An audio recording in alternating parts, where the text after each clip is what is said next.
Muchas gracias. Yo quería empezar felicitando sinceramente a los promotores de este ciclo, que como todos sabemos no es lo más habitual en la Academia del Saber en la que nos encontramos, y no solo aquí en Salamanca, sino en el resto de nuestro país. Felicitarlos por la iniciativa y agradecerles la invitación y el esfuerzo, que no es poco en estas ocasiones, y especialmente a Daniel, que se ha encargado de entablar el contacto con nosotros y de cuidarnos desde el principio hasta hoy. Daniel acaba de decir el título. Estuve dudando bastante sobre el título. La idea era que en principio la mayoría serían estudiantes de filosofía o de filología, con lo cual el problema que hay siempre al hablar de una tradición oriental es que uno no puede dar por supuesto prácticamente nada, con lo cual la desventaja de tener que ofrecer una introducción de algún modo, y por otra parte no querer permanecer en una superficie introductoria. Quizás podríamos conceder importancia al diálogo, ojalá hubiera más diálogo que monólogo.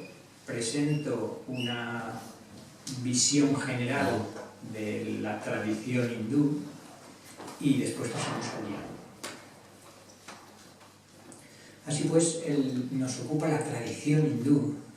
He dicho tradición y no hinduismo, porque hinduismo nos suena ya mucho a religión inmediatamente, y quisiera evitar el presupuesto de que el hinduismo es una religión, así, sin más, utilizando estos conceptos occidentales o de origen occidental que solemos emplear de manera indiscriminada, y cuando llegan los primeros orientalistas y los primeros misioneros a la India, pues se preguntan, ¿hay algo parecido a la religión? ¿Qué religión tienen los que viven en la India? Y al final terminan buscando una serie de textos, algo parecido a la Biblia, bueno, pues los Vedas, y algo parecido al Nuevo Testamento, un texto que sea especialmente relevante y representativo, pues la Bhagavad Gita quizás. Pero lo cierto es que lo que llamamos hinduismo es una construcción muy artificial del orientalismo occidental, que intenta unificar y homogeneizar una realidad riquísima, y lo que hombres se agradece, muchas gracias. Lo que llamamos hinduismo es difícil encontrar un denominador común, ni en las creencias, ni en las prácticas, ni en la concepción soteriológica de la salvación. Por tanto, el hinduismo es una etiqueta, un rótulo cómodo que hemos terminado poniendo a una multitud abigarrada de fenómenos extraordinarios. De todas maneras, habéis visto que no he utilizado el término religión en el título, y intentando que fuera más bien general, lo he titulado Filosofía, Mística y Gnosis en la tradición hindú. Por tanto, nos tenemos que centrar en la tradición hindú, pero dejadme que antes diga algunas palabras sobre qué podemos entender por filosofía, qué podemos entender por mística y qué podemos entender por gnosis. Se ha repetido, al menos en los 2 últimos siglos, la pregunta: ¿hay filosofía en India o en Oriente en general? Y la respuesta ya sabéis cuál ha sido. Si escuchamos a una parte de nuestros grandes maestros del pensar, pienso en Hegel, en Husserl, en Heidegger, los 3 negaron abiertamente que hubiera filosofía en sentido técnico en la India. Esto aparentemente, normalmente no se recuerda, probablemente porque se ignora, que cuando Hegel, ya al final de sus años, leyó un librito de Thomas Colebrooke sobre los 6 sistemas filosóficos de la India, terminó exclamando: «Ah, ahora puedo decir que hay verdadera filosofía en la India».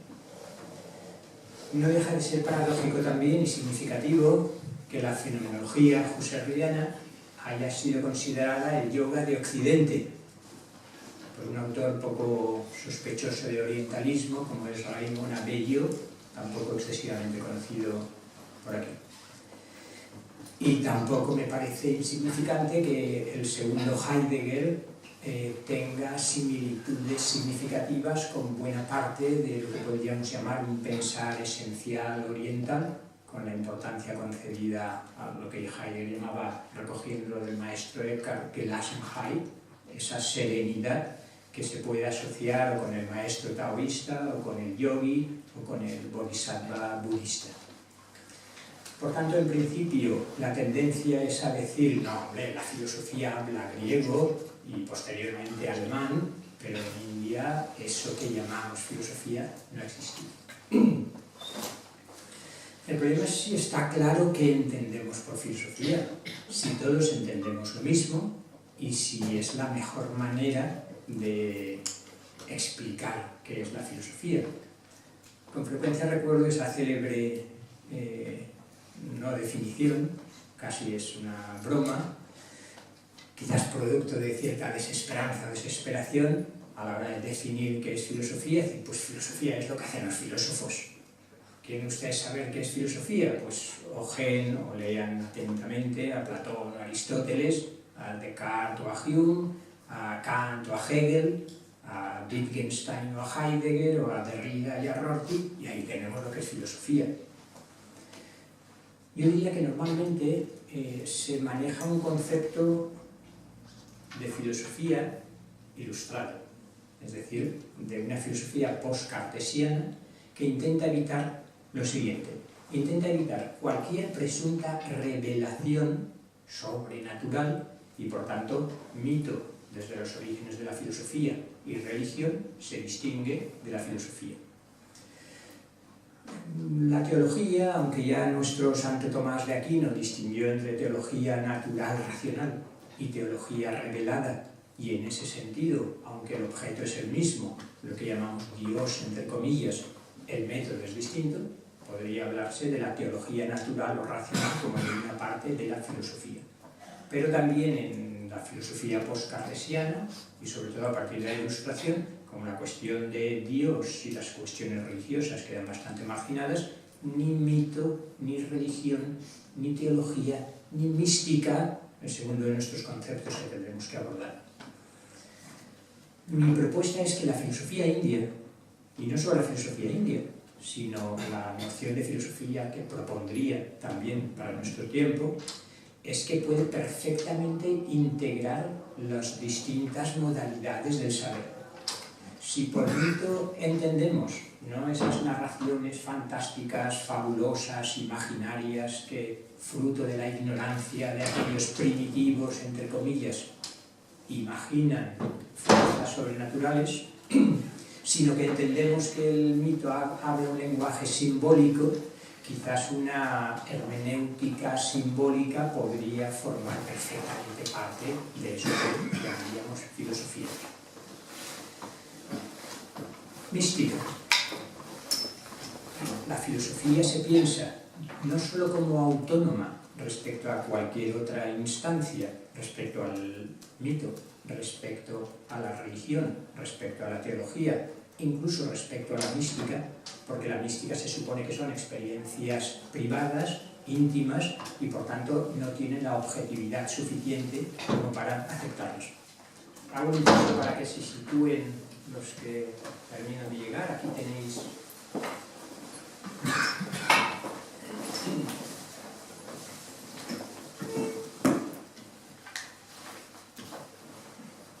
el problema es que si no me pongo las gafas no veo nada de lo que tengo escrito, y si me las pongo no os veo bien a vosotros, así es que voy a optar por veros a vosotros. Como si perdieran los papeles, voy a perder los papeles, y aunque pierda en rigor y en precisión en la expresión, quizás ganaremos profundidad en la comunicación y en el compartir.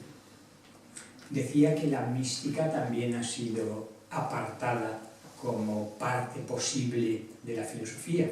Mi propuesta es que si entendemos mística, como después voy a desarrollar un poco más detenidamente, como la experiencia directa de las dimensiones normalmente consideradas sagradas, celestes, invisibles, el misterio, lo divino, bien podría aceptarse que la experiencia mística siempre que reciba la suficiente tematización filosófica, es decir, que haya una fundamentación racional, que haya una argumentación poderosa, que haya una capacidad analítica, crítica, que haya una capacidad sistemática. Si todo esto está, ¿por qué a priori eliminar la posibilidad de que la experiencia mística sea una parte importante de ese saber integral que podríamos llamar la filosofía? Por tanto, primera afirmación: si por filosofía nos empeñamos en entender lo que la filosofía postcartesiana ilustrada ha entendido, probablemente podríamos decir tranquilamente que en la India no ha existido eso que definimos como filosofía así. Pero si os dais cuenta, digo a partir de la filosofía moderna, postcartesiana, porque la filosofía griega era muy distinto. Las escuelas de filosofía helenística son buena parte de ello, en el sentido de aceptar la importancia de la práctica, porque otra de las características generales de la filosofía moderna es que se va constituyendo en un saber casi exclusivamente teorético, en la elaboración de un sistema conceptual, y se va perdiendo, no siempre obviamente, pero quizás de manera dominante, esa dimensión práctica, esa sabiduría de la vida y esa dimensión emancipatoria y salvífica, soteriológica que en otros momentos ha tenido. Si entendemos por filosofía en sentido estricto esa filosofía racioempirista, que solo lo que entra a través de nuestros sentidos o de su prolongación, que son los instrumentos científicos, y lo que es argumentable a través de razones intelectuales, podemos decir que la filosofía india no ha abundado excesivamente, aunque aún así defenderé que la ha habido. Pero si por filosofía entendemos otra cosa, dentro de las muchas obras importantes que hay una que me parece imprescindible para el tema que nos ocupa. Hay muchas, pero hay una, ya que entre nosotros en nuestro país hemos tenido, aunque solo sea en las últimas décadas, a un verdadero experto en orientalismo como es Raymond Panikkar, para el tema que nos ocupa. Sabéis que Raymond Panikkar ha escrito sobre hinduismo, sobre budismo, sobre cristianismo, esas tres religiones que según él constituían su identidad religiosa múltiple. En el tema que nos ocupa tiene un librito que es La experiencia filosófica de la India, donde plantea cuestiones importantes, que trato de recoger algunas de ellas. Raymond, conociendo bien estas tradiciones y conociendo muy bien filosóficamente la modernidad y la filosofía contemporánea, se pregunta si lo más adecuado es buscar un término que traduzca la noción de filosofía. Y es cuando propone su expresión de equivalentes homeomórficos. Una expresión que al principio me dice, uy, ya me he perdido, ya no entiendo qué quiere decir. Equivalentes homeomórficos quiere decir que cuando comparamos dos tradiciones distintas, a través de lo que él llamaba esa hermenéutica diatópica, porque estamos en topos, en lugares muy distintos, y por tanto la comprensión multiplica su dificultad. Si ya nos resulta difícil la hermenéutica, la interpretación y la comprensión de los textos y los fenómenos de nuestra propia tradición, cuando estamos intentando comprender una tradición tan distante en el espacio y tan distinta de la nuestra, haría falta un esfuerzo especial y desde luego conocer suficientemente ambas tradiciones. Equivalentes homeomórficos quiere decir no que significan exactamente lo mismo, sino que desempeñan un papel similar cada uno en el sistema en el que se desarrolla. Por ejemplo, la noción de Dios en la tradición occidental. Muy fácilmente, cuando se encuentra la noción de Brahman, que sabéis que es uno de los conceptos fundamentales en el hinduismo, pues la primera tendencia es a traducir Brahman como Dios. O cuando se encuentra la noción de Atman, segundo concepto importantísimo en el que insistiremos, se puede identificar con la noción de ser. Veremos que también con la noción de yo o de sí mismo, pero en principio también con la de ser. O cuando los primeros indólogos van buscando qué término traduce la noción de religión, van a elegir el de Dharma y van a decir que el hinduismo es el Sanatana Dharma, algo así como la religión eterna. O cuando se busca el término filosofía, aquí les resulta más difícil, pero dos candidatos han destacado siempre, Ambikshiki y Darshana. Quizás entraremos en la noción de Darshana, sobre todo, que hace referencia a esos sistemas propiamente filosóficos, ortodoxos, en la tradición hindú. Por tanto, es cierto que Brahman y Dios desempeñan un papel similar, pero no tienen necesariamente las mismas características. El Brahman del hinduismo, ya estoy simplificando, unificando y homogeneizando, generalizando excesivamente, pero el Brahman del hinduismo no tiene por qué ser creador como el Dios de la teología cristiana. No tiene por qué defender una providencia, no tiene por qué ser personal siquiera, como es, en términos generales, la noción de Dios como persona infinita, aunque sea en nuestra tradición. Sin embargo, sí que son el referente último de todo lo demás. Ambos son el fundamento último de la realidad. Por tanto, son equivalentes homeomórficos. Pero eso no quiere decir que cuando se está hablando de Brahman, se está hablando de Dios y se desaten todas las connotaciones que en nuestra tradición conserva el término Dios. Por tanto, quizás lo importante no sea buscar si hay algo parecido a lo que nosotros llamamos filosofía, sino qué es lo más fundamental, qué es aquello que verdaderamente importa al ser humano y cómo han llamado ellos, en la tradición hindú, aquello que nosotros denominamos filosofía. Por tanto, dos posibilidades con el término filosofía.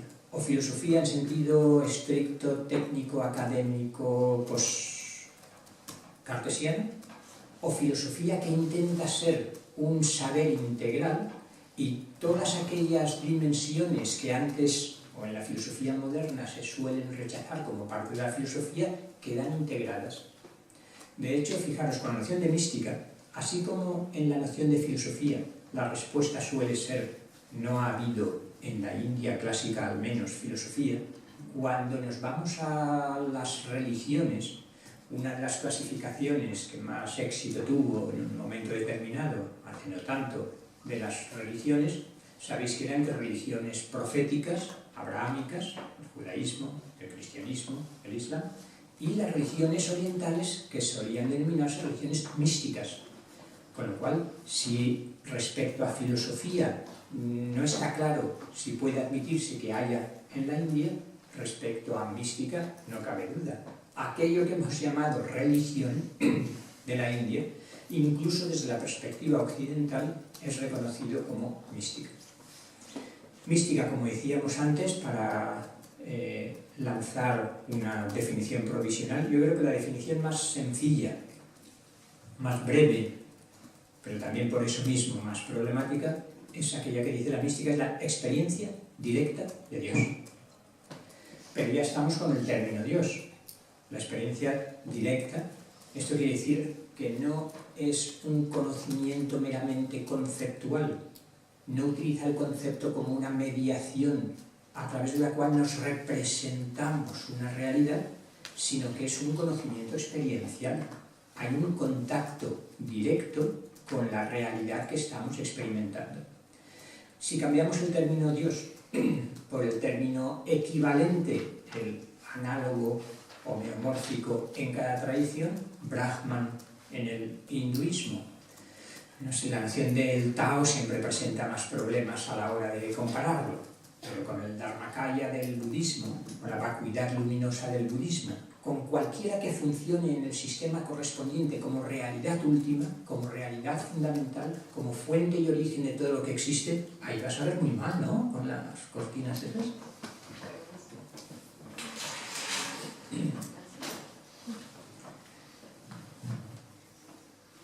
Entonces sí que nos sirve esta brevísima definición. Es la experiencia directa de, ampliémoslo, porque Dios en nuestra tradición, lo que Heidegger llamaba la concepción ontoteológica, lo solemos concebir como un ente, aunque sea el ente supremo, pero en las tradiciones dualistas que suelen predominar en las religiones abrámicas proféticas, yo soy una cosa, el mundo es otra cosa y Dios, por supuesto, es otra cosa.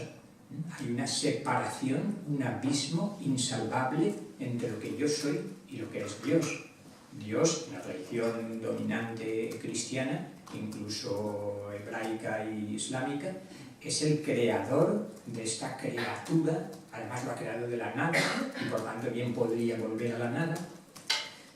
El gran reto de algunas tradiciones orientales, y concretamente volvemos a la excesiva generalización, no todo el hinduismo, ni muchísimo menos, pero sí parte del hinduismo, aquel hinduismo que más ha llegado a Occidente, que es el del Vedanta, luego hablaré más de él, y más concretamente el Vedanta Advaita, no dualista, no aceptaría esta separación radical entre lo que yo soy y lo que es, dejadme que diga lo absoluto en lugar de decir Dios, Brahman.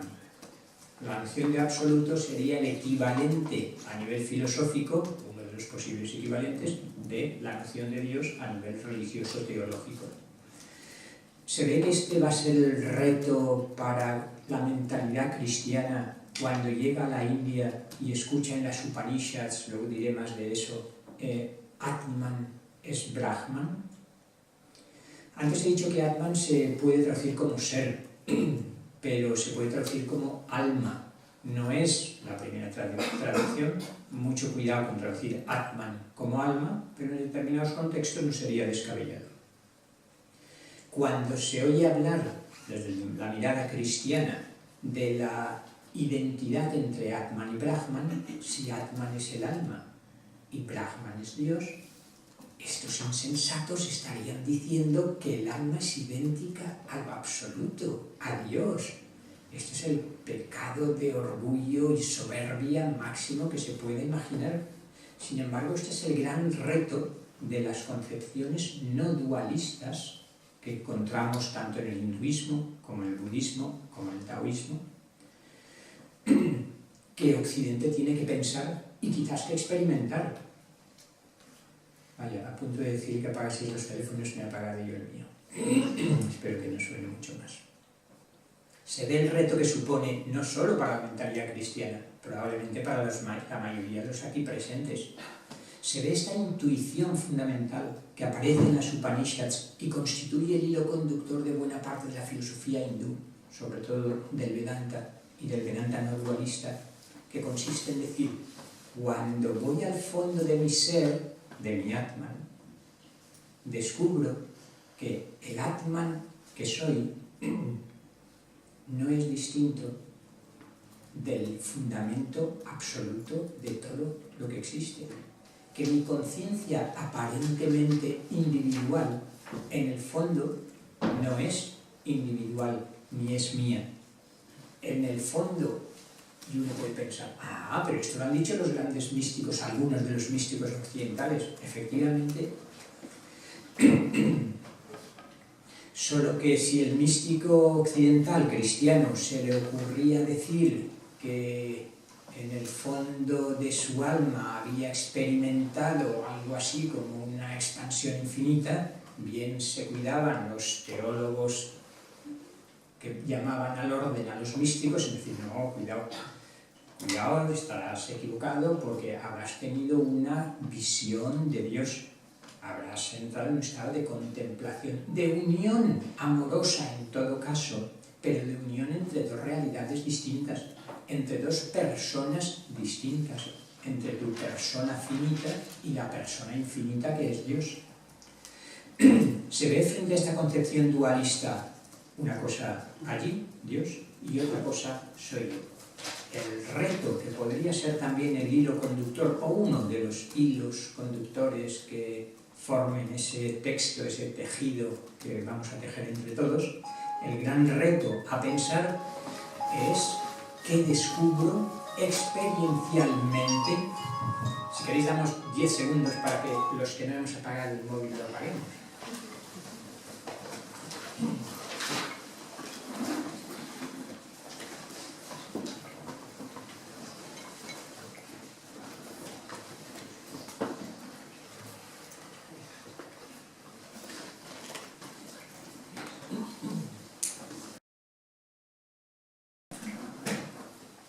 apelo a la meditación con la que jugueteábamos al principio diciendo que esperásemos meditando en lugar de perdidos en el laberinto de nuestros pensamientos y nuestras emociones. La intuición upanishádica de lo que voy a llamar gnosis, posteriormente habla un poco de filosofía, estoy hablando un poco de mística, hablaré un poco de gnosis para establecer el significado de esos tres conceptos y paso a aplicarlos a la tradición hindú. Pero decía que el hilo conductor de esa gnosis, de ese jnana no dualista, consistiría en decir, cuando a través de la meditación, entre comillas, entro en mí mismo, trasciendo, voy más allá de mis pensamientos, mis sentimientos y mis emociones, mis sensaciones corporales, mi ego, término al que tendremos que volver porque como lo utilizamos de maneras tan distintas últimamente, convendría que nos entendiésemos aclarando lo que entendemos cada uno por ego. Pero la experiencia de meditación podríamos caracterizarla como que a través de esa función de la conciencia que es la atención, en estos tiempos que corren, cómo no nos va a venir inmediatamente la atención plena, mindfulness, que se ha expandido de una manera impresionante. Cuando dirigimos nuestra atención plena al fondo de nuestro ser, descubrimos que más allá de esas formas, esas configuraciones, esos procesos psicológicos, descubro una inmensidad de conciencia, de ser, de gozo. Satchitananda, dicen los hindúes, que es la única manera de caracterizar un poco a Brahman. Brahman es Satchitananda, es ser puro, conciencia pura y felicidad, gozo, dicha, beatitud. Eso sería el fondo de nuestro ser. Con lo cual, esa unidad primordial existente haría que en el fondo de nuestro ser, en el fondo de nuestra conciencia, descubro que soy el fundamento de todo lo que existe. Que Atman, el fondo de mi ser, y de todo ser, es Brahman, es decir, el fundamento último de todo lo que existe. De hecho, buena parte de lo que se ha considerado el objetivo último en la tradición hindú sería la realización, el descubrimiento experiencial, por tanto místico, de esta realidad fundamental. O mejor dicho, distingamos entre experiencia y realización. A través de la meditación o de cualquier experiencia cumbre, como llamaba Abraham Maslow a esas experiencias especialmente significativas en nuestra vida, podemos tener la experiencia pasajera, momentánea, que puede durar minutos, horas, días, semanas, meses, pero luego perderse. La experiencia de ser la totalidad y el infinito, por decirlo con ese hermoso título y libro de Levinas, en un sentido distinto, totalidad e infinito, seríamos no solo una conciencia individual, sino la conciencia cósmica. A ver si recogemos este título del libro precioso de Richard Bucke, Conciencia Cósmica, donde describe su experiencia personal de conciencia cósmica y conciencia trascendente. Seríamos simultáneamente eso. Instalarse definitivamente en esa identidad última, en esa identidad suprema y vivir desde allí sería la realización metafísica, diría René Guénon, o la realización espiritual que el hinduismo, buena parte de él, ha ido persiguiendo siempre. Por tanto, lo que encontramos en el hinduismo es filosofía mística y religión mística, una mística filosófica y mística religiosa, si se quiere. Yo hoy diría transreligiosa, pero podemos decir también religiosa. Con lo cual, el mito sería una expresión en lenguaje simbólico de verdades trascendentes que no podrían interpretarse de manera literal y volvemos a la necesidad de una hermenéutica simbólica que sea capaz de desentrañar, de interpretar, como interpretamos los sueños, el significado profundo de algunos mitos. Vamos a la noción de gnosis, para entrar pronto ya en el desarrollo de la tradición hindú. Hay que distinguir entre el gnosticismo, que como sabéis es una, si hablase en cristiano diría secta de los primeros siglos de nuestra era, segundo, tercero y cuarto. Aparece un movimiento con mucha fuerza en ese momento pleromático que es el siglo segundo, tercero, donde están conviviendo platónicos, aristotélicos, las escuelas de misterios, Plotino y los neoplatónicos. El cristianismo está cogiendo fuerza con los primeros padres de la Iglesia y aparece también el gnosticismo. Gnosis, ¿sabéis qué significa conocimiento? Y lo que diferencia a los gnósticos de los cristianos, paradojas de la historia, la mayoría de los gnósticos eran cristianos, pero los cristianos que no aceptaban lo que decían los gnósticos empezaron a ponerle la etiqueta de gnósticos. ¿Por qué? Porque para el cristianismo la fe, sabéis que siempre ha sido pilar fundamental y para algunos la esencia del cristianismo. Pues bien, los gnósticos decían que de aquellas verdades divinas, celestes, sagradas, de las que los cristianos dicen no poder tener más que fe, ellos tenían un conocimiento directo, que no era una creencia ni mera fe, sino que había un conocimiento directo. Y empiezan a aparecer una serie de textos gnósticos y empiezan los cristianos a combatir las pretensiones de los gnósticos de estar en posesión de un conocimiento salvífico muy superior al que ofrece el conocimiento científico y filosófico. No nos interesa el gnosticismo de estos primeros siglos, sino que nos interesa lo que más recientemente algunos hablan de una gnosis universal, intentando mostrar que en las distintas tradiciones religiosas y místicas ha existido siempre ese conocimiento liberador salvífico.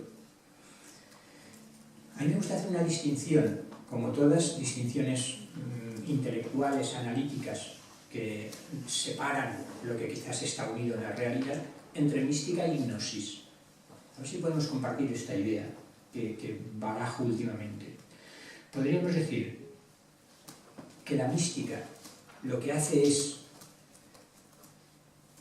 experimentar niveles transpersonales, ya que están tan de moda las psicologías transpersonales, permitidme que utilice este término, de la afectividad. La experiencia mística suele tener siempre una impresionante intensidad emocional afectiva. Es la experiencia de gozo, es la experiencia de unión amorosa con lo divino. Tenemos entre nosotros, lo sabéis mejor que nadie, a dos de los místicos más destacados de la historia del misticismo universal, San Juan y Santa Teresa, obviamente. Pues bien, en ambos vemos la importancia de ese sentimiento. Es un sentimiento de unión, es un sentimiento de gozo, es un sentimiento de amor, es sobre todo un sentimiento, pero repito, de una afectividad transpersonal. No es la afectividad de nuestras emociones egocentradas, sino que serían sentimientos de una calidad, de una sutilidad muy diferentes. A mí me gusta hablar de una octava superior de los sentimientos egocentrados. Y como por aquí veo alguna cara de astrólogo, no me resisto a recordar ese gran astrólogo que fue Dane Rudhyar, que empieza a hablar de planetas transpersonales. Permitidme este inciso, esta incursión o excursión a la astrología. Sabéis que en la astrología clásica Saturno era el último de los planetas, y solo en el siglo XIX empieza a descubrirse Urano primero, en el XVIII, con la Revolución Francesa, el Urano revolucionario que no soporta todo lo que no sea libertad. En el XIX, junto con el auge del socialismo, aparece Neptuno, y en el XX, junto con el auge de los fascismos y del nazismo, se descubre Plutón. Pues bien, Dane Rudhyar decía que estos son planetas transpersonales, como embajadores del cosmos, que traen energías superiores a las que hasta entonces estábamos acostumbrados. Pues bien, Neptuno podría ser símbolo de lo que estoy llamando mística y sería la experiencia de esa afectividad superior. Igual que Urano podría ser símbolo de la octava superior del conocimiento. ¿Se ve la distinción que estoy estableciendo? La mística se centraría en un plano afectivo superior, transpersonal, y la gnosis sería un conocimiento igualmente transpersonal. Es decir, un tipo de conocimiento que no se reduce ni al conocimiento sensorial, es transsensorial, ni al conocimiento científico, ni al conocimiento racional, filosófico, es suprarracional. Hay como unos nuevos sentidos, hay como una nueva comprensión que no se da en la manera habitual de conocer. Por tanto, octava superior del conocimiento. De hecho, voy a proponer una distinción dentro de la gnosis en dos tipos de gnosis. Prefiero decirlo en términos metafóricos, aunque luego los explique. Me gusta distinguir entre una gnosis blanca y una gnosis arcoíris. Gnosis decía antes que traduce el término crucial, como veremos inmediatamente, de jnana, que es uno de los posibles equivalentes homeomórficos de filosofía en todo el hinduismo, especialmente en el Vedanta. Lo que llamo gnosis blanca es ese conocimiento supremo, pero digamos sin el despliegue de contenidos concretos que la gnosis arcoíris, con la riqueza de colores, de la expansión de la luz blanca en los 7 colores, recoge. Es decir, la gnosis blanca que vamos a encontrar en parte del hinduismo, y lo ejemplificaré con las Upanishads, es el conocimiento supremo, pero es el conocimiento de la identidad última, es el conocimiento de aquello que una vez conocido, todo es conocido, es el conocimiento del Atman, el conocimiento del Brahman. O en el budismo sería la experiencia de vacuidad, que Nagarjuna tematiza tanto y también. Vacuidad luminosa, cuando uno trasciende todos los contenidos mentales y emocionales, lo que encuentra, si podemos explicarlo de alguna manera, en el diálogo podemos matizar esto porque el concepto de vacuidad, shunyata, en el budismo tiene sentidos distintos. Así es que si alguien está pensando, uy, esta no es la noción de shunyata, de vacuidad que yo conozco, lo comentamos luego, pero en principio una de las posibles interpretaciones es que vacuidad luminosa, y lo encontráis mucho en el Bardo Todol, en el mal llamado libro tibetano de los muertos, que en realidad es el libro de la liberación a través de la audición, porque el lama, o el amigo, o el familiar, le va leyendo la descripción que Padmasambhava, introductor del budismo en el Tíbet, hizo de ese mapa de la conciencia, que es al mismo tiempo un mapa de las experiencias post-mortem. Entonces, quien está abandonando el cuerpo puede reconocer lo que está viendo, lo que está experimentando. Y en último término puede descansar en la vacuidad luminosa, que sería su naturaleza más profunda, nuestra naturaleza búdica, nuestra mente de Buda, como dice el budismo, sería vacuidad luminosa. Se ve que la experiencia mística es fundamentalmente afectiva y fundamentalmente vacía, pero es el conocimiento supremo de la realidad última, de la identidad última. Mientras que lo que llamo gnosis arcoíris sería el despliegue de la exuberancia que esa conciencia infinita se permite en su creación. Es decir, la experiencia mística muchas veces se le ha acusado de no poseer gran valor cognitivo. Sí, claro, usted dice que ha sentido que se unía a Dios, pero ¿qué más? ¿Qué dice eso? Ya es mucho, por supuesto, pero no hay contenido cognitivo, no hay conocimientos concretos. Lo que digo, y lo ejemplificaré con un autor del hinduismo, Sri Aurobindo, es que hay una gnosis que no es esa vacuidad luminosa de la gnosis blanca representada por las Upanishads o por Shankaracharya o por Ramana Maharshi o por Nisargadatta Maharaj, sino que es una gnosis capaz de desplegar toda la riqueza de un conocimiento suprarracional y transensorial y ofrecernos respuestas sobre todas las preguntas que la filosofía y el ser humano se hacen. No sé si me he extendido excesivamente en esto que era la introducción para ir delimitando un poco la noción de las dos posibles nociones de filosofía, la noción de mística y la noción de gnosis. Y ahora los que estén ya hartos de este discurso que estoy haciendo, no tengo ningún inconveniente en que vayan a descansar de esta lluvia de ideas. Pero los que nos quedemos, continúo intentando aplicar esos tres conceptos a la tradición hindú. Dejadme que empiece señalando algunas etapas principales, a grandes rasgos. No diferencio más etapas para no perdernos, pero podríamos distinguir entre una etapa védica, una primera etapa del hinduismo, que va desde el siglo XV, digamos, antes de nuestra era, yo ya no sé quiénes somos nosotros, desde el siglo XV antes de Cristo, hasta el siglo VIII, VII antes de Cristo todavía. Y asistimos a la primera gran revelación que son los Vedas. Uno de los historiadores de la filosofía india más célebres, que es Surendranath Dasgupta, tiene un librito, se tradujo hace no mucho, aunque el libro es bastante antiguo, que se titula justamente Misticismo hindú. Y el primer tipo de misticismo que expone es el misticismo védico. Los Vedas podemos decir que es la etapa mítico-ritual del hinduismo.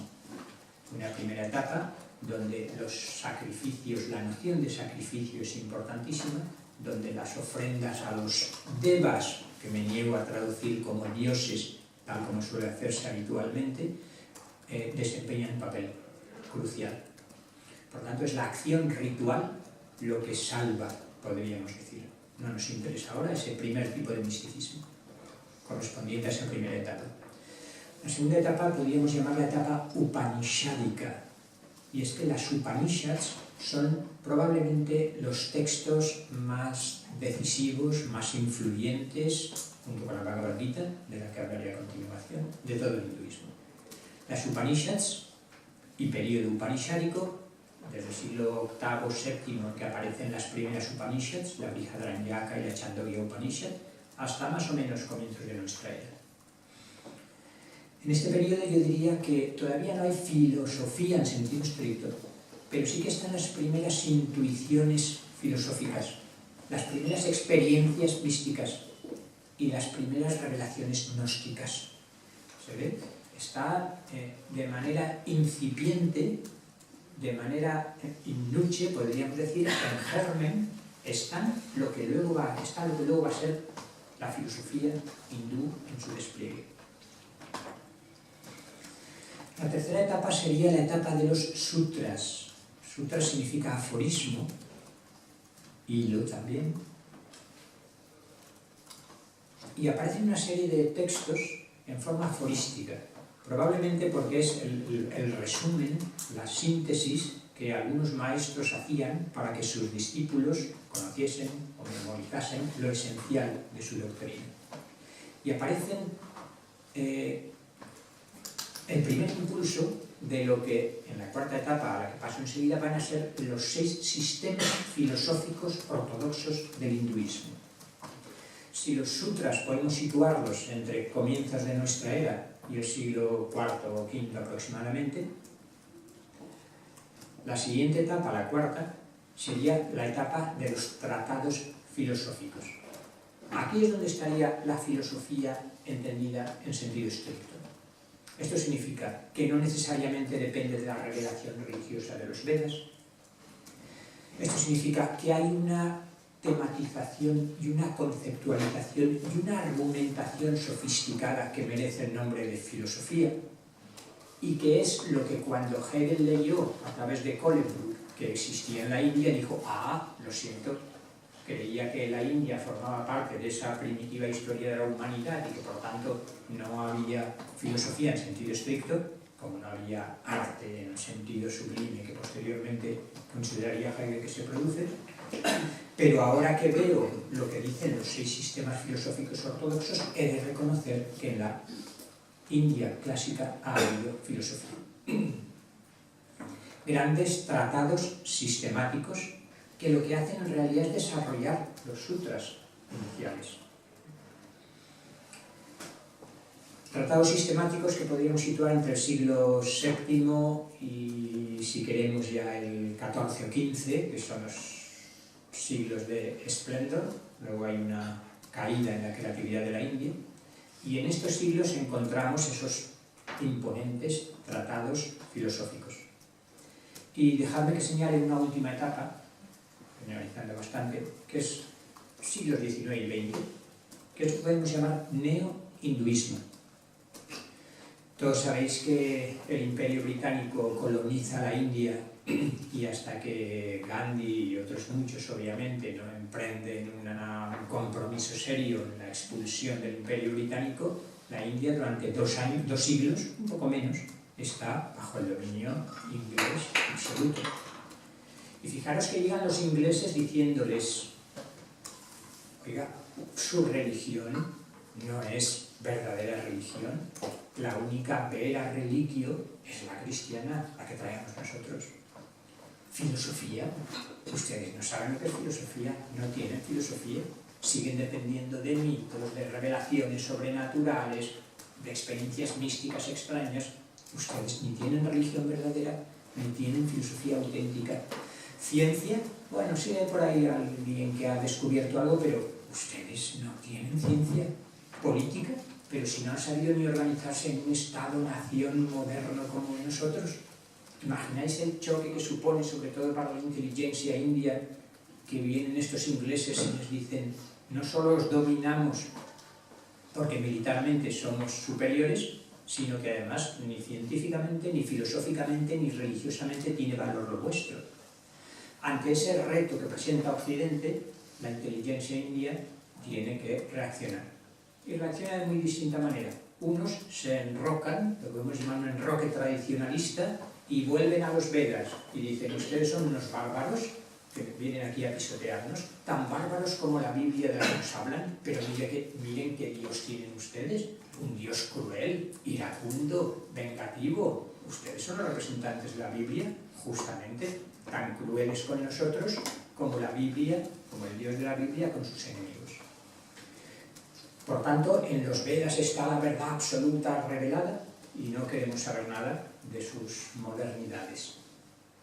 En el extremo opuesto están los occidentalizadores, modernizadores, que dicen, la sabiduría de la India se ha acabado, hemos perdido los valores que en un momento hubo, y miramos a Occidente poco menos que como salvador. Ellos sí que tienen ciencia, ellos sí que tienen creatividad literaria, ellos sí que tienen organización política. Me interesa en esa última etapa el término medio, que es lo que podemos llamar el neo-hinduismo. Término medio porque dice, esperen, aceptamos muchos valores modernos occidentales porque creemos que son positivos, pero de manera crítica, y además recuperamos cosas de nuestra tradición que son también importantísimas y de las que no renegamos. Por tanto, una mirada crítica de síntesis entre el pasado tradicional .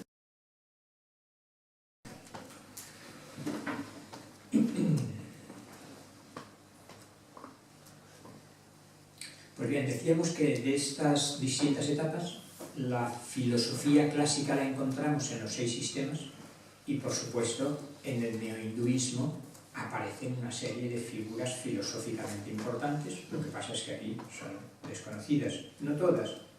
No hace falta decir nombres porque creo que estamos en un ambiente que más bien suenan raros que otra cosa, pero hay un buen puñado de filósofos creativos importantes. Y Sri Aurobindo es uno de ellos.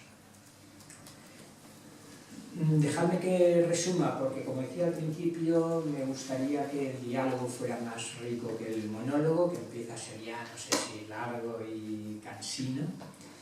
Pero dejadme entonces que diga algunas cosas. Un ejemplo de la mística hindú, y elegiré la Bhagavad Gita. Un ejemplo de la gnosis blanca, y elegiré las Upanishads. Y un ejemplo de la gnosis arcoiris, y elegiré Sri Aurobindo. Decía antes que la Bhagavad Gita, que se puede traducir como el canto del Señor, es, yo creo que sin duda, si antes decía que las Upanishads son los textos más influyentes filosóficamente, son textos todavía elitistas, porque forman parte de los Vedas, es la última parte de los Vedas. Sin embargo, la Bhagavad Gita, que forma parte del Mahabharata, de una de las dos grandes epopeyas del hinduismo, junto al Ramayana, tiene un carácter más popular, podríamos decir, pero no por eso con menor profundidad. La profundidad de la Bhagavad Gita es tan inexhaustible que ha dado lugar a las más diversas interpretaciones, y en tiempos más recientes, cuando surge eso que llamamos la filosofía perenne o la sabiduría perenne o la Sofía perennis, algunos dicen que el texto que mejor refleja lo que entendemos por sabiduría perenne es justamente la Bhagavad Gita. En la Bhagavad Gita se habla de tres caminos de realización, de tres aspectos del peregrinaje humano. El karma, yoga. El Bhagavad Gita habla mucho del yoga. Karma yoga, que podemos traducir como yoga de la acción. El bhakti yoga, que es el yoga de la devoción, el yoga del corazón, y si queréis, donde está más el aspecto místico. Y el jnana yoga, que correspondería más a lo que estoy llamando gnosis. Dejo el karma yoga y el jnana yoga y me centro en el bhakti yoga como experiencia mística. Pero la Bhagavad Gita es tan rica que me voy a centrar solo en la experiencia mística central que ocurre en el capítulo 11, cuando la Bhagavad Gita es un diálogo. Hay dos ejércitos en el campo de batalla y en uno de los carruajes de un ejército va Arjuna, que es el representante del buscador, del discípulo que todos somos, y va acompañado de un general que al mismo tiempo es un maestro espiritual, que es Krishna. Y veremos que es más que maestro espiritual, es lo que la tradición hindú denomina un avatar, es decir, una encarnación plena de lo divino. Pues bien, se van a enfrentar los dos ejércitos y Arjuna, con sospechosas veleidades pacifistas a van la lettre, le dice a Krishna: no puedo combatir, no puedo matar a mis primos que veo allí en el ejército contrario, a mis antiguos maestros porque fueron educados con sus primos, me niego a combatir. Y toda la Bhagavad Gita es el intento de Krishna para convencer a Arjuna de que su deber, concepto central, dharma, es combatir. Además es su deber, dharma, porque es un guerrero. Sistema de castas, no me interesa centrarnos en el sistema de castas, aunque si queréis luego lo vemos, pero cada casta tiene su deber y su función social y política. Y el deber del kshatriya, el príncipe, los príncipes, los guerreros, es combatir. Por tanto, ¿cómo se te ocurre decir en pleno campo de batalla que no vas a combatir? Pero si es tu destino, es tu dharma, es tu función social. Y para convencer a Arjuna, despliega las creencias fundamentales de todo el hinduismo. Pero Arjuna no sabe quién es Krishna, hasta que llega ese momento que selecciono como experiencia mística central de contemplación amorosa de lo divino, como podríamos caracterizar buena parte de la mística.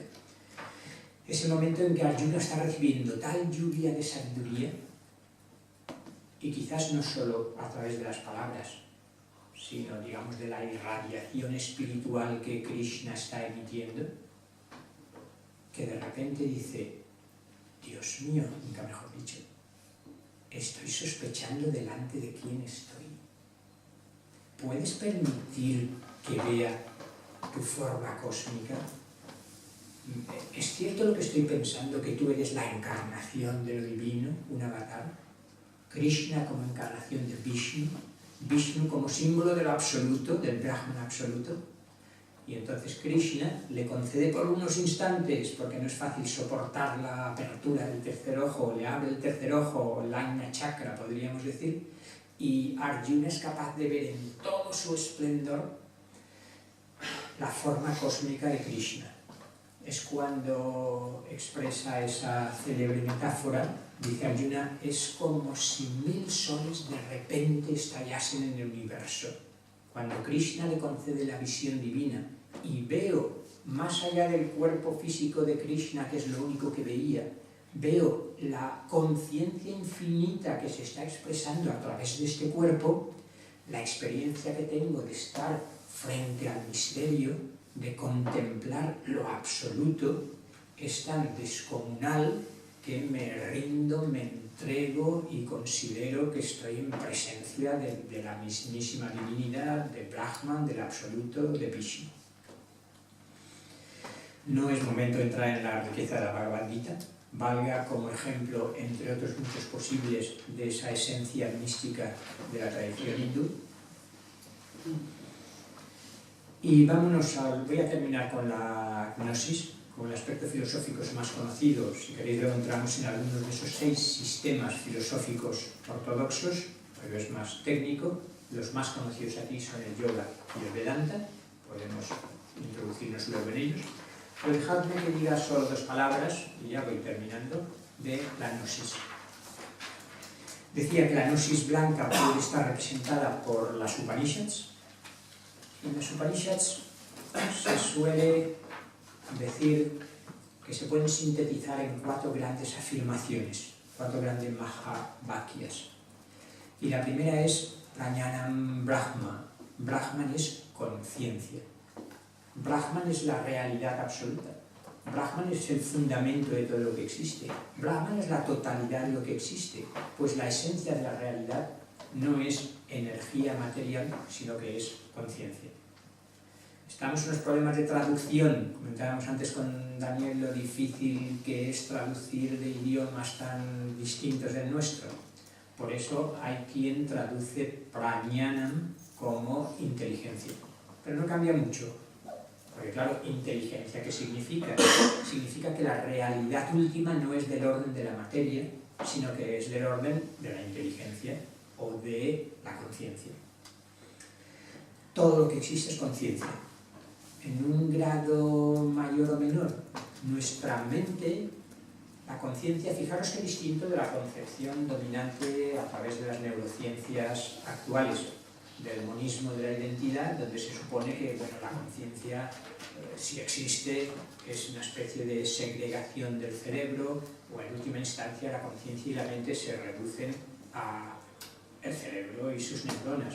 Y por supuesto, sin cerebro y sin conexiones sinápticas, sin el soporte físico, no hay ni mente ni conciencia.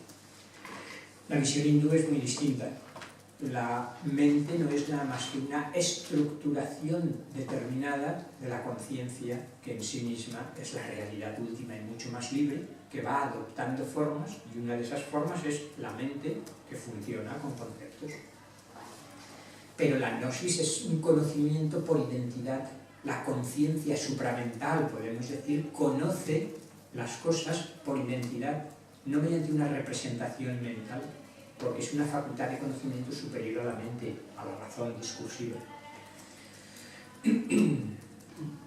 Segunda afirmación, no solo todo es conciencia, el cerebro también es conciencia, pero congelada. Los hegelianos de la sala verán que también el idealismo absoluto hegeliano se podría entender de esta manera. Todo es el espíritu absoluto, o la idea en sus comienzos, idea, inteligencia, conciencia. Lo que está exponiendo a las Upanishads es lo que en Occidente llamamos un idealismo absoluto, en vez de un materialismo más o menos absoluto, que dice que o todo, o al menos la realidad primigenia fundamental es la materia, o la energía, o inmaterial.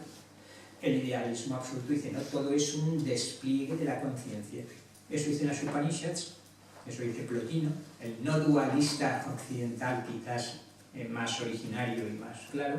Todo procede de lo uno, de la unidad primordial, de la no dualidad, Y del lo uno aparece la inteligencia, el nous, justamente, y después el alma del mundo y las almas individuales y los cuerpos. Y hay que retornar a la experiencia de lo uno, de la no dualidad.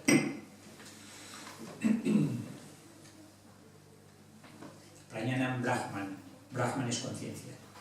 El fundamento último y toda la realidad es conciencia o inteligencia. Dejo en dos afirmaciones para no cansar más. Atman Brahman. El Atman es Brahman. Y tú eres eso. En la Chandogya Upanishad, una de las primeras Upanishads, sabéis que los hijos de los brahmanes salían de casa y se iban a estudiar durante 12 años todos los Vedas, a aprendérselos de memoria y a trabajar con un maestro.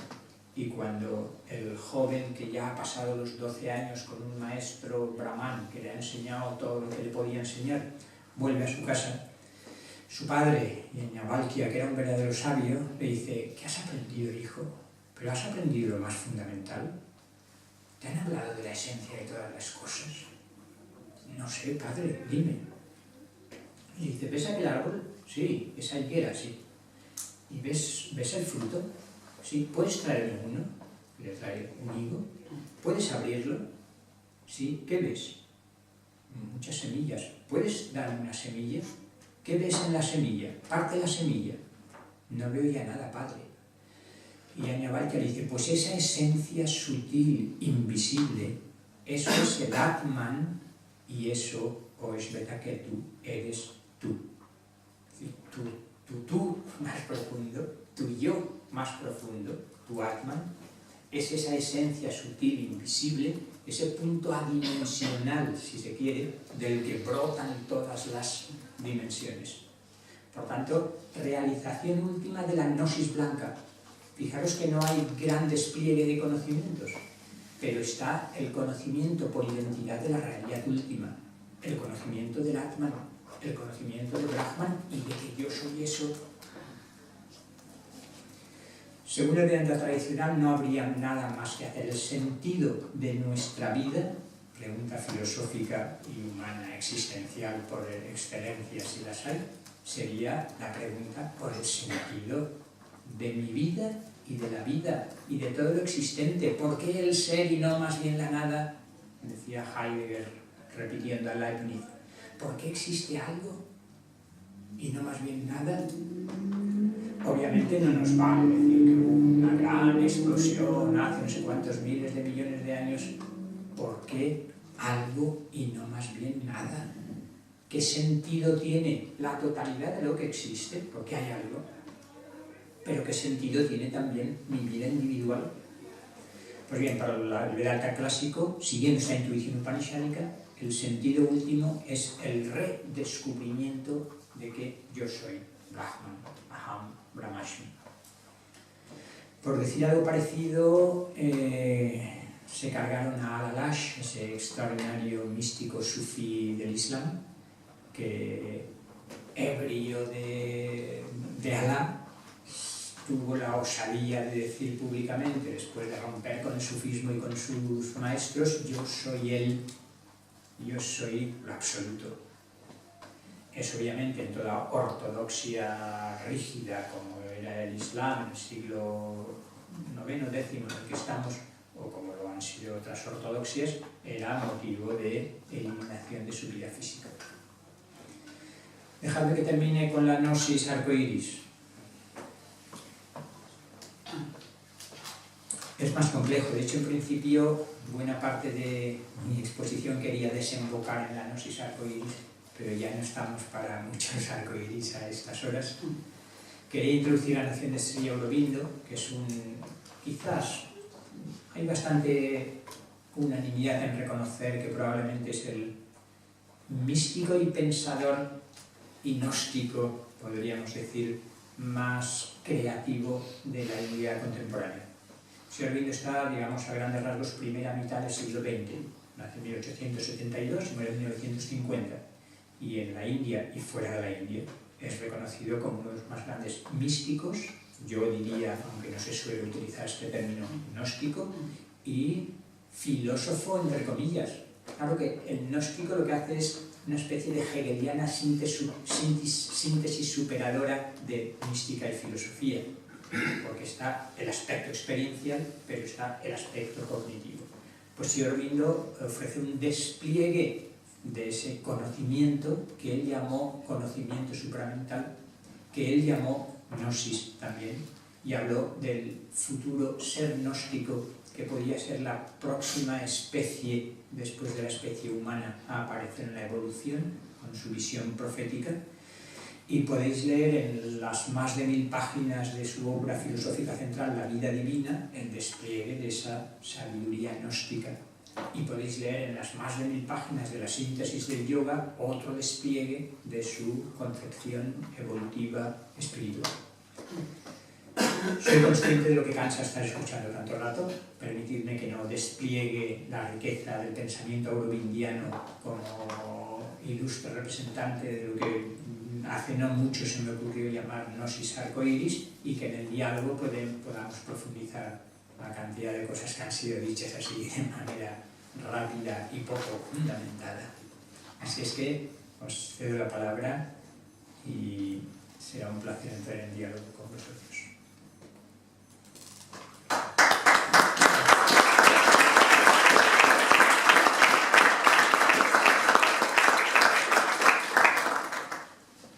Vuestras intervenciones serán los mejores aplausos.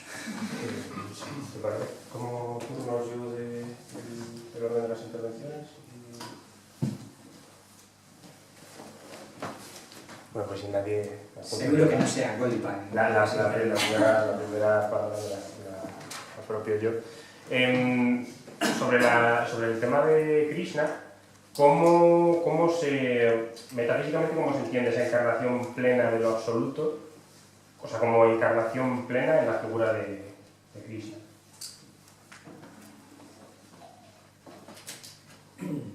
En la Bhagavad Gita encontramos lo que es la formulación clásica de lo que luego se suele llamar la doctrina de los... No se han puesto de acuerdo ni en la transliteración, ni en la doctrina de los avatars, o avataras, o avatares. Hoy que avatar nos suena a esa fantástica película, puede crear confusión. Avatar en el hinduismo, desde la Bhagavad Gita y luego todos los Puranas y las epopeyas, significa exactamente, claro, una idea que supone un reto pensarla. Me viene ahora esa bella expresión de Manuel Levina que dice, es el título de uno de sus fantásticos ensayos, de Dios que viene a la idea. Si Dios, Brahman, Vishnu, es lo absoluto, lo infinito, ¿acaso pretendemos que nuestra pequeña mente, mediante una representación conceptual, puede hacerse una idea con sentido del absoluto? Esto es conocer. Vale que si lleguemos una botella, estés representando mentalmente, anda que la fenomenología de la percepción, antes y después de Merleau-Ponty, tiene su gracia. Porque es que damos por supuesto hasta lo más elemental, pero lo que yo estoy viendo de la botella es la representación mental que a través de los sentidos, el tacto y sobre todo la vista, y ahora lo buena que estaba el agua cuando bebí un sorbo que necesitaba, lo que hace es transmitir información a través de los 5 sentidos al cerebro, mente, y el cerebro, yo más bien diría la mente, el cerebro es un ente material en el que lo que hay son conexiones neuronales, neuronas, transmisiones eléctricas y bioquímicas, pero ideas en el cerebro, no sea esto una confusión entre cerebro y mente. Las ideas están en la mente, no en el cerebro. En todo caso hay actividad electrofisiológica que está produciéndose porque en la mente hay ideas. Pero bueno, esto abre un campo enorme, que es una de las grandes discusiones en la neurociencia y en la filosofía de la mente contemporánea. Es impensable, inefable, o no del todo, pero seamos conscientes de las limitaciones, si suponemos que lo que queremos es hacernos una idea de Dios que viene a la idea, de la idea de la encarnación de lo divino. La mentalidad cristiana, que para bien o para mal solemos arrastrar, inmediatamente compara con Jesús el Cristo. Quizás no sea descabellado compararlo. Avatar en realidad significa más bien descenso. Etimológicamente, avatar es el descenso. Y como se suele concebir es que eso es lo difícil de concebir, es inconcebible, pero sin embargo nos hacemos una idea. La idea es que la conciencia infinita, la realidad absoluta, es capaz de expresarse con toda su gnosis, con toda su inteligencia amorosa, con todo su potencial volitivo y energético, a través de un cuerpo humano. Y el avatar sería esa encarnación o descenso de lo divino, de la conciencia infinita, de la inteligencia amorosa, la expresión a través de un cuerpo humano, que limita sus facultades a la hora de expresarlo, pero que de todas maneras la expresión sería mucho más potente. Rudolf Steiner, fundador de la antroposofía, ilustraba lo que habría sucedido en lo que él llamaba el misterio del Gólgota, me parece que es equiparable, con, según Steiner, un personaje que a pesar de hacer un siglo ya que dejó sus impresionantes investigaciones esotéricas, en el mejor sentido de la palabra, creo que siguen siendo importantísima su lectura. Steiner decía, a través de su visión clarividente, de su gnosis, un conocimiento que no es ni puramente racional ni puramente sensorial, de su lectura de los registros akáshicos, que algunos de los presentes quizá os suene la expresión, decía que lo que ocurrió en el momento del Cristo, el potencial energético de la conciencia divina del Cristo, que se había unido durante los últimos 3 años al Maestro Jesús, explotó como si una bomba atómica se difundiera por todo el planeta, como si una gota de un líquido rojo intensísimo cayese en un receptáculo lleno de agua y absolutamente todo el recipiente, todo el agua, queda investida de ese color. Algo parecido sucedería con el avatar. El avatar es el introductor, según concepciones posteriores puránicas del hinduismo. Cada vez que termina una era y empieza otra, aparecería un avatar, se encarnaría, descendería la conciencia infinita a un cuerpo humano para dar un nuevo impulso evolutivo en una concepción evolucionista. Y esa emisión, esa radiación espiritual que solo un avatar es capaz de producir, haría que toda la humanidad, por una especie de contagio espiritual, tuviera acceso a la conciencia crística o a la conciencia de Krishna, como cantaban los Hare Krishna, ¿recordáis? Hare Krishna, Hare Rama, que el grupo se llamaba Conciencia de Krishna. ¿Se ve esta metáfora lo difícil que nos resulta pensar en que puede consistir la encarnación de Vishnu para los vishnuitas como símbolo de lo absoluto en un cuerpo humano, en este caso Krishna, y la relevancia que tendría para quienes se tomen en serio esa posibilidad? Es decir, termino esa formulación, yo prefiero el término Dios, como imagino que tantos de vosotros, me cuesta pronunciarlo, como decía Hugo von Hofmannsthal en esa preciosa carta a Lord Chandos. Las grandes palabras metafísicas se nos vuelven como madera en la boca, ¿no? Ya no podemos pronunciarlas. A mí pronunciar es como cartón, pronunciar el término Dios me cuesta. Por eso, si me permitís, algo así más filosófico y tampoco más filosófico-místico, la inteligencia amorosa, generadora de toda esta impresionante creatividad, la inteligencia creativa amorosa se expresa con un potencial insospechado para el ser humano a través de un ser humano. Habría una gradación, en la India distinguen entre el avatar, que es la encarnación plena y la expresión plena dentro de lo que es posible a través de un organismo biológico como el ser humano, de lo que llaman vibhutis. Los vibhutis son la encarnación parcial de un poder determinado de lo absoluto. Y entonces podríamos ver una gradación de cómo el impacto espiritual que producen estos grandes seres es lo que explicaría la difusión que un budismo, como si no vamos a comprender que personajes históricos como un Buda, como un Cristo, produzcan la transformación histórica tan inmensa que se ha producido, si no es porque a través de ellos se produce una radiación espiritual que está lejos de nuestra comprensión. Bueno, yo quiero hacer una intervención. Ha mencionado un sabio del sufismo.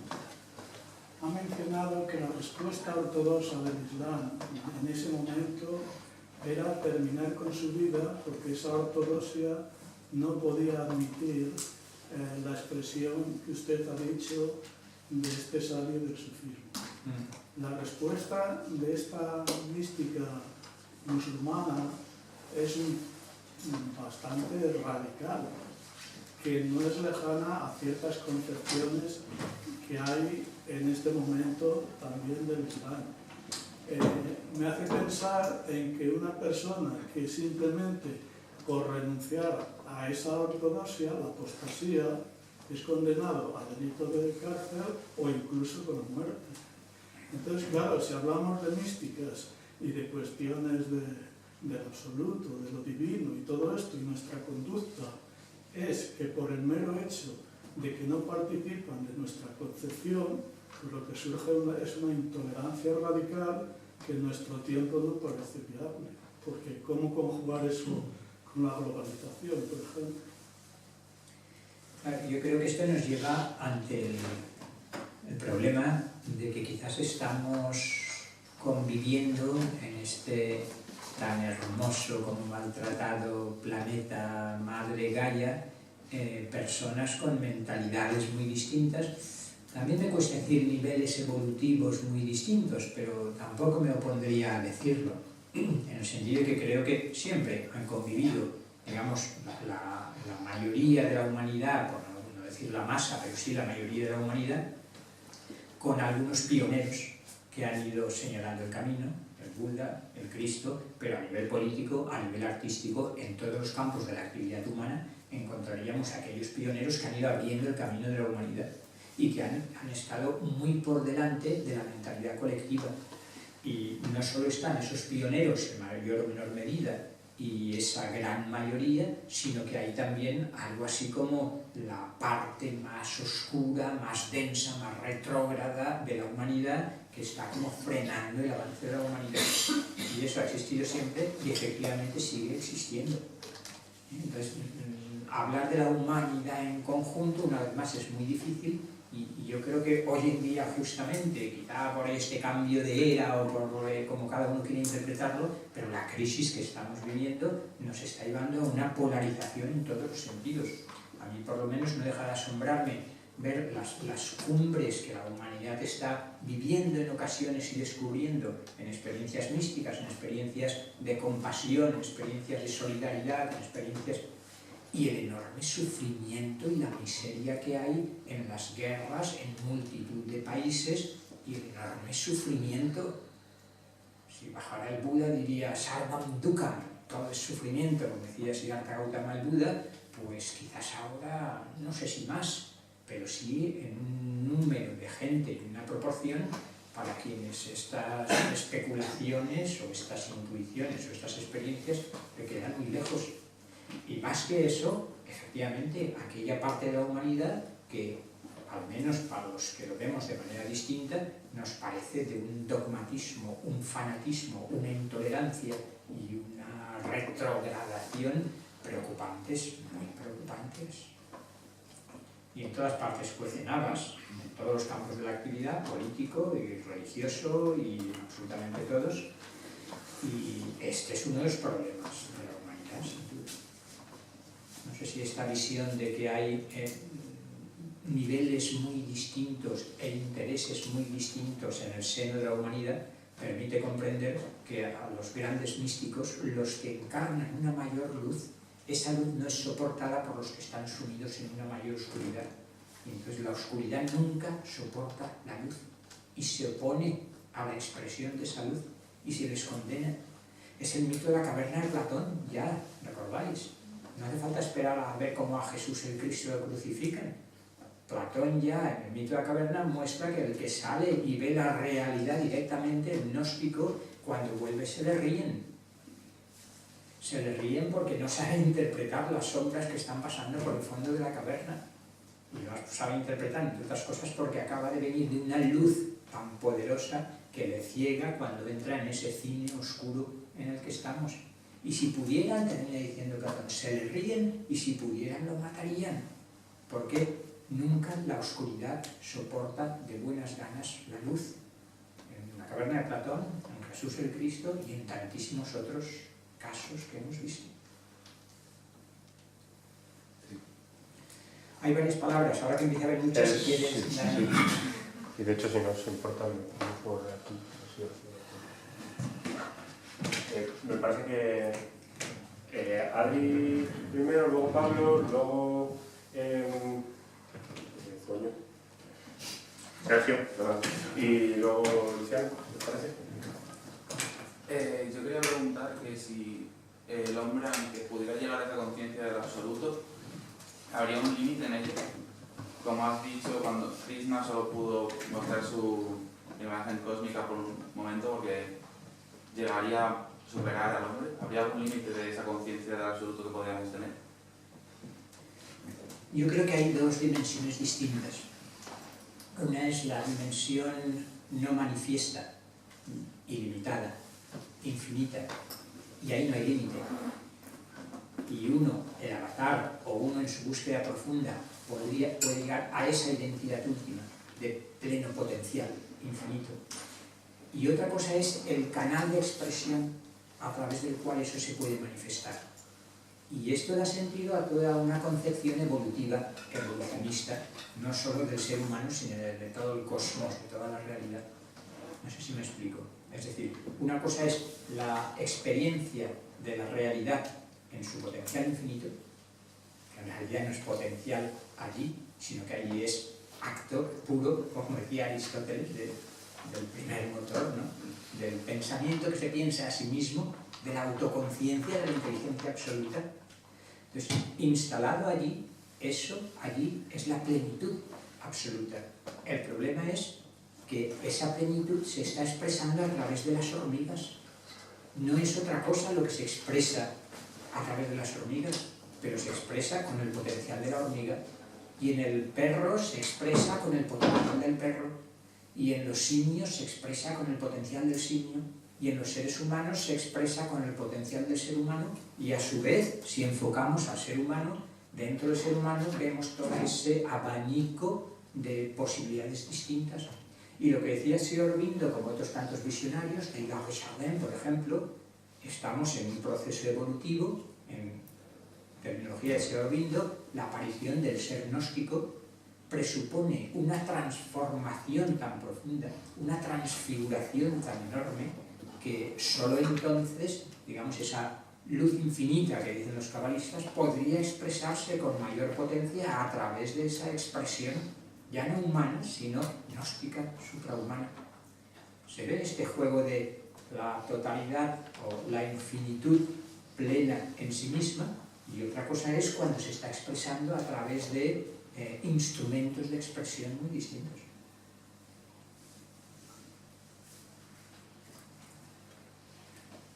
Sí. En cuanto al neohinduismo, que busca un poco compaginar la visión de la modernidad occidental con la tradición hindú, me gustaría saber cómo, si resuelve o si busca resolver algunas contradicciones, por ejemplo, esta concepción de la liberación de la conciencia individual y de un poco buscar más allá de la individualidad con el desarrollo que ha habido en la modernidad de individualización cada vez más extrema. Una vez más, dentro del neohinduismo encontramos autores y corrientes muy distintas. Los más tradicionales, aunque en la época neohindú, seguirían pensando que el objetivo es la liberación del samsara, de este mundo de sufrimiento. Fijaros que también el gnosticismo decía que este mundo que conocemos en realidad está creado no por un dios bondadoso, sino por una especie de genio maligno. Y por eso el gnóstico del gnosticismo tradicional y el jnana del hinduismo tradicional lo que quiere es escapar del mundo.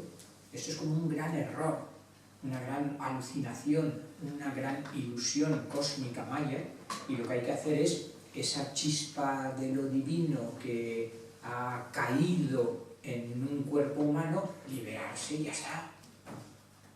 Sin embargo, en el neohinduismo, Sri Aurobindo sería uno de sus representantes, y yo creo que es parte de los signos de los tiempos, del zeitgeist, del espíritu del tiempo en la nueva espiritualidad. Sri Aurobindo decía muy claramente, no, el objetivo no es liberarme del cuerpo, sino liberarme en el cuerpo. No es liberarme de la historia, sino liberarme en la historia. ¿Se ve qué diferencia?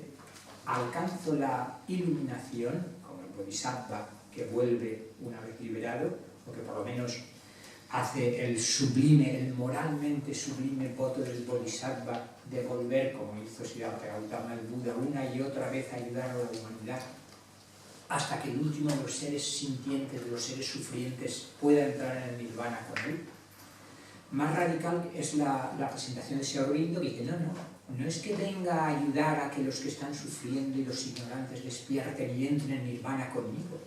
Es que quiero transformar, quiero traer el cielo a la tierra. Quiero transformar, transfigurar no solo mi personalidad, sino toda la realidad que existe. Dar un impulso tal que ese potencial pleno del espíritu absoluto pueda expresarse cada vez más en un mundo en evolución a través de los seres humanos y de todos los reinos de la naturaleza que nos acompañan. Quizás también en los minerales hay un proceso evolutivo y en los animales hay un proceso evolutivo y igual que lo hay en los seres humanos, y todo está, la conciencia, el Atman, que es el fondo de cada ente, el ser Atman, que es el fondo de cada ente individual, está presionando porque las formas puedan expresar cada vez más el espíritu profundo.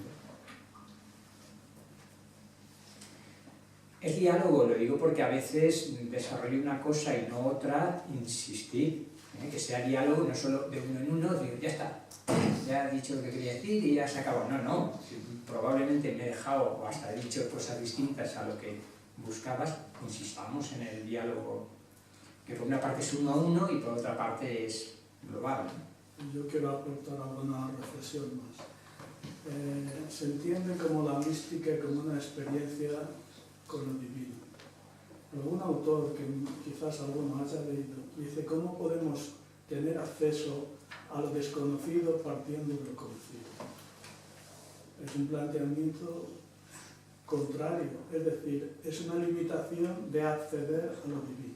Por otro lado, si en distintas místicas que a veces parecen compartir un núcleo esencial, sobre todo en la teoría judeocristiana y musulmana, de la unicidad de Dios, si vemos el comportamiento evolutivo actual, parece una contradicción con ese deseo evolutivo espiritual que sería de ampliar la dimensión humana en nuestro tiempo, porque los ejemplos que tenemos de belicismo son tan fuertes y tan drásticos y tan intolerantes que parece que en lugar de evolucionar y de reconocernos espiritualmente en esa evolución, que eso sería la verdadera mística, se experimenta una contradicción con nuestra propia realidad.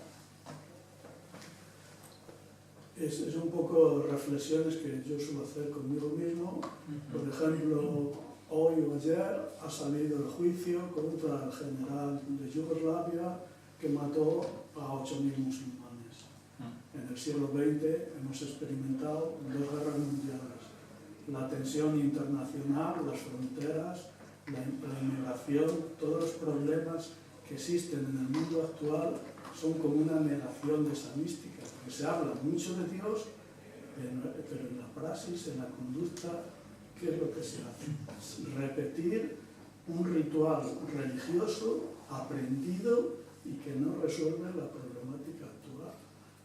En estos días se celebra la muerte en Estados Unidos de 50 millones de pavos porque se celebra esa ceremonia de acción de gracias.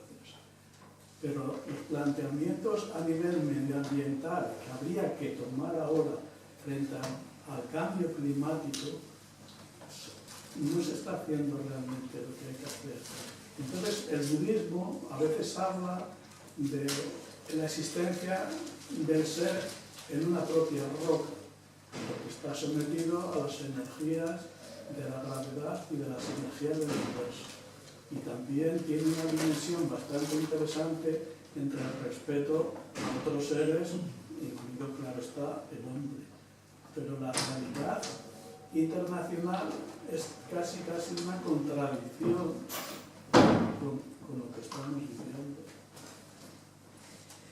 Planteas muchas cosas interesantes, todas ellas, pero en cierta medida yo creo que volvemos a lo mismo. Es decir, hacer un juicio general, tener una filosofía de la historia que no sea demasiado metafísica, es imposible, pero tener una visión de conjunto de lo que está sucediendo en la humanidad es algo extraordinariamente complejo y que depende del sistema de creencias que cada uno tenga.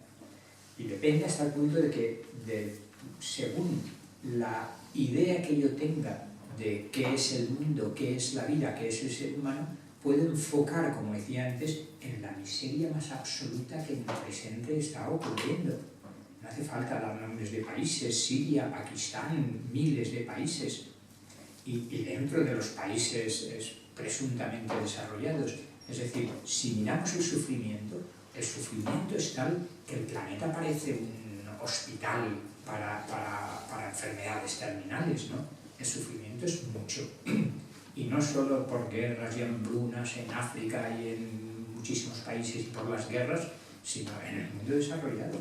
Cuando uno va viendo la vida de las personas, hay un porcentaje de personas con un sufrimiento intensísimo que a veces no tiene relación con el desarrollo ni tecnológico, ni intelectual, ni nada por el estilo.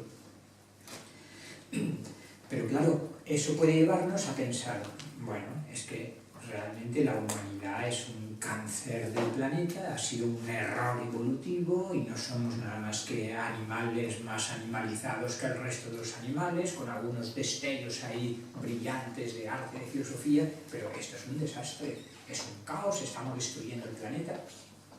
Se ve, uno sintoniza con Radio Desastre y se pone las botas. Pero uno sintoniza con Radio Sublime y empieza a escuchar la música de las esferas y a decir, pero ¿cuándo ha habido la repulsa colectiva en muchas sociedades a actos que hace 15 siglos eran considerados los más normales?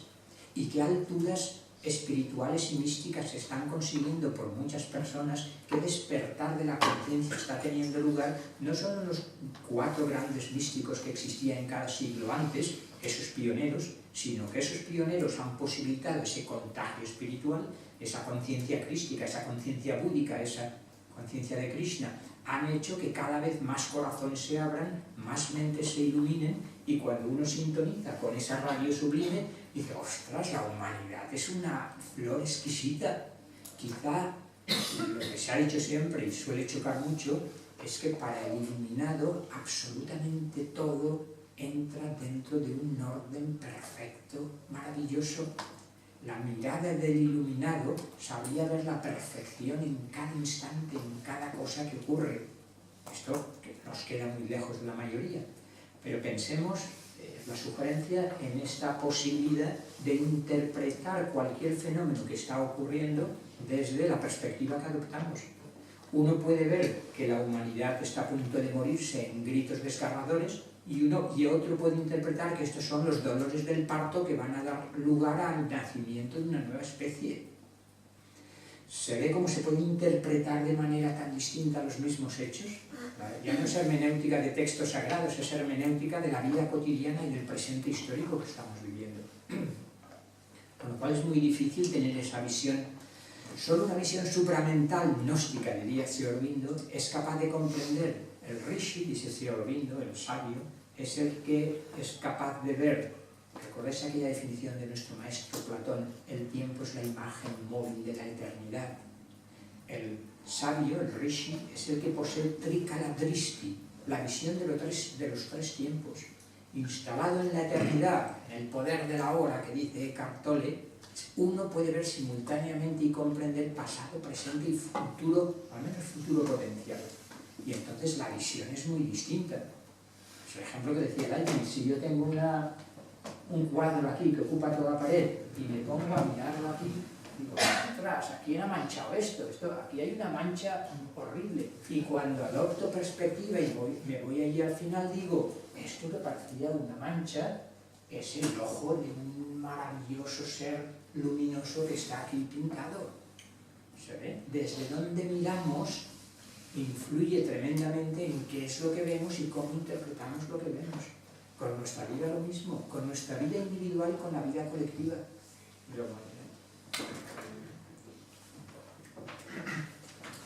Sí, bueno, yo quería hacerte una pregunta, pero es que al hilo de lo que ibas diciendo a lo largo de las distintas preguntas, si puedo hacerte dos. Una, si no la puedo responder, yo lo entiendo, la otra será más fácil. Bueno, una es, si me pudieras dar tu valoración, tu opinión sobre este fenómeno naciente de la modernidad en la que nosotros hemos caído y hemos vivido, en el que nos encontramos, por ejemplo, sesión de sabidurías orientales. ¿Qué le pasa a Europa, qué le pasa a Occidente, que no puede llenar el vacío que anhelamos de sentido, de espiritualidad, de conocer lo trascendente, por la ciencia que es innecesaria, y por qué tenemos que aludir a otras corrientes? No en una mirada crítica o juiciosa, sino si podrías ofrecernos una valoración o explicación. Y luego la otra ya es en un plano más personal, y es que yo siempre, cuando oigo hablar de mística, quiera o no, siempre creo que lo plantearon antes por aquí, siempre pienso en que lo que alguien plantea de mística, si es inefable, si es una realidad de la que no caben palabras, porque está más allá de la conciencia, de la mente ordinaria, de las palabras mismas, ¿cómo puede ser transmitida? ¿Cómo podemos estar hablando de mística? Pero no me lo pregunto en el sentido crítico de la mística, sino de ¿cómo puedo yo saber si yo tengo una experiencia mística, que estoy teniendo esa experiencia mística? Porque yo, cuando sé que siento tal emoción, es porque otra persona me ha dicho que esa emoción es ese nombre. Pero sin embargo, cuando tengo una experiencia mística, si yo no sé lo que la otra persona ha vivido, ha experimentado, ¿cómo puedo saber yo? O a la inversa, no sé, en ese sentido. No sé si... ¿Podéis pellizcarle con fuerza a alguien de los que estáis a su lado a ver si sabe lo que está experimentando más allá de su conceptualización posterior? La experiencia mística, bueno, otra vez generalizando y unificando, ¿os dais cuenta? La riqueza de experiencias místicas dentro de la gnosis arcoíris sería tal que uno puede tener una infinidad de experiencias místicas distintas. Pero si resumiendo decimos, vale, pues entendamos cualquier experiencia mística como una experiencia de una intensidad emocional y, si se quiere, cognitiva también simultáneamente, tan intensa que uno a partir de ella vea una nueva luz toda la existencia. Como si toda la existencia de repente apareciera como expresión de algo que se nos ocurre llamar sagrado, donde sagrado no remite a una religión determinada, sino a aquello que valoramos de una manera muy especial. Entonces, cuando uno tiene una experiencia mística, una experiencia de lo sagrado, es tan deslumbrante que puede dudar en la interpretación, pero en el valor y en la intensidad de lo vivido, que se muestra porque uno quisiera repetir la experiencia o instalarse ahí, es innegable. Lo de que es inefable, habéis visto que todos los místicos coinciden en lo mismo, es inefable y dedican toda su vida a intentar expresarla y a expresarla. Y a expresarla somos tan logocéntricos, que diría Derrida y tantos otros, que seguimos esperando que la comunicación se produzca solo a través del logos, de la razón y de la palabra. Antes decía que Arjuna probablemente quedó impresionado, y los apóstoles y los discípulos de Jesús y de tantos maestros espirituales, auténticos algunos, contemporáneos, orientales o no orientales, ¿por qué ese éxito y esa multiplicidad de discípulos? Porque está sucediendo algo, hay una comunicación más allá del concepto y de la palabra. Pues yo diría, una de las tareas del místico es la formulación de lo indecible, pero otra es la expresión, antes hablaba de irradiación espiritual.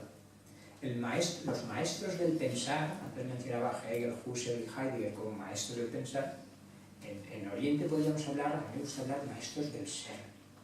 Entonces, el maestro del pensar, el filósofo, se ha especializado en utilizar conceptos, como el poeta, el maestro del decir, se ha especializado en afinar la expresión, y el maestro del ser se ha especializado o espontáneamente supone una irradiación espiritual que comunica y transforma más allá del contenido de sus palabras.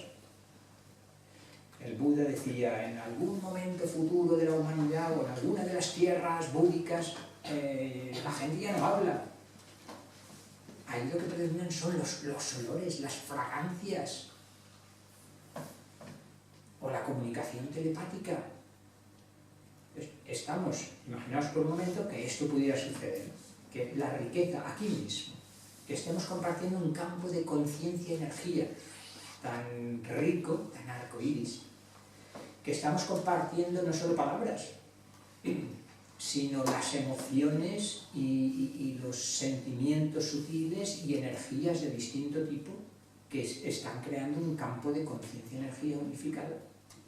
Y uno se va no solo con una información